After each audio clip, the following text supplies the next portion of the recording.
Masyarakat Batavia, kini Jakarta, dihebohkan oleh ditangkapnya seorang petinggi polisi berpangkat komisaris besar alias Hufkomisaris, bernama Van Rosen.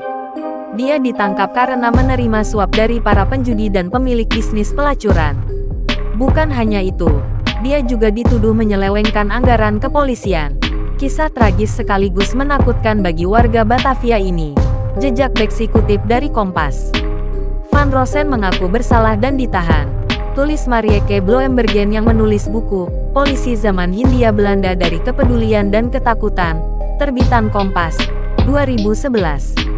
Marieke menjelaskan, Van Rosen awalnya seorang polisi yang bersih dan berprestasi. Dia datang ke Batavia pada 1918 untuk menggantikan tugas Kombes Pol Bon. Sosok Van Rosen yang bersih dan berprestasi bahkan diakui oleh Gubernur Jenderal Limbukstirum, yang dimuat dalam koran De Graaf pada tanggal 27 Februari tahun 1918. Tidak heran bila Van Rosen diminta langsung oleh Limbukstirum untuk datang ke Batavia. Salah satu alasannya, selain bersih, kala itu Hindia Belanda belum memiliki kepolisian yang tertata sistemnya, termasuk sistem keuangannya. Saat bertugas, Van Rosen memang membenahi kepolisian. Misalnya, dia minta agar kepolisian diberi seragam lapangan yang bersih, kuat, dan tidak mudah kotor. Namun, setelah bertugas di Hindia Belanda selama beberapa tahun, Van Rosen diam-diam melakukan upaya memperkaya diri sendiri. Dengan kewenangan yang dimiliki, ia memainkan pos anggaran kepolisian. Modusnya dengan mengalihkan sebagian uang yang tersedia karena kekosongan jabatan. Bukan hanya itu, dia juga menerima uang suap dari pemilik judi dan pelacuran di kawasan Senen. Tidak mengherankan bila pada akhir tahun 1922, Van Rosen sudah punya sebuah mobil mewah bermerek Hudson, rumah mewah, dan villa di negeri Belanda. Perilaku hidup mewah Van Rosen diikuti oleh anak buahnya. Tercatat, para petinggi polisi itu memiliki mobil-mobil mewah, kuda-kuda pacu, serta terbiasa berfoya-foya menghadiahkan istri dan anak-anak perempuan mereka dengan perhiasan emas. Kecurigaan terhadap Van Rosen datang dari asisten residen Batavia J.J. van Helsdingen.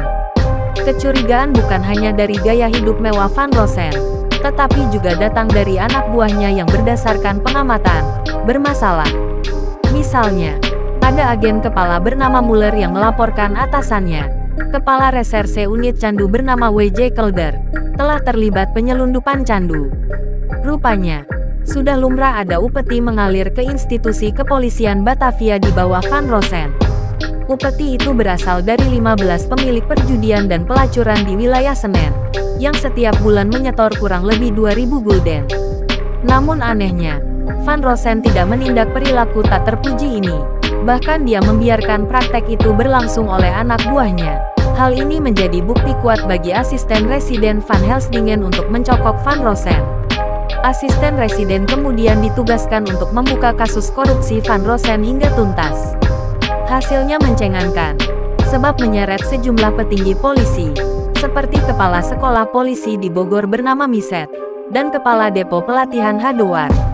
Maraknya korupsi, penerimaan uang suap dari pusat perjudian dan pelacuran yang dikelola orang-orang Tionghoa, pendapatan ilegal dari distribusi beras, perwira-perwira yang tidak becus, pengelolaan keuangan yang kacau balau, salah kelola dalam proses penerimaan dan penempatan anggota kepolisian lapangan di Betawi. Itu semua terjadi karena kuatnya sistem saling melindungi dalam kepolisian umum di GWS atau daerah Betawi, tulis Marieke.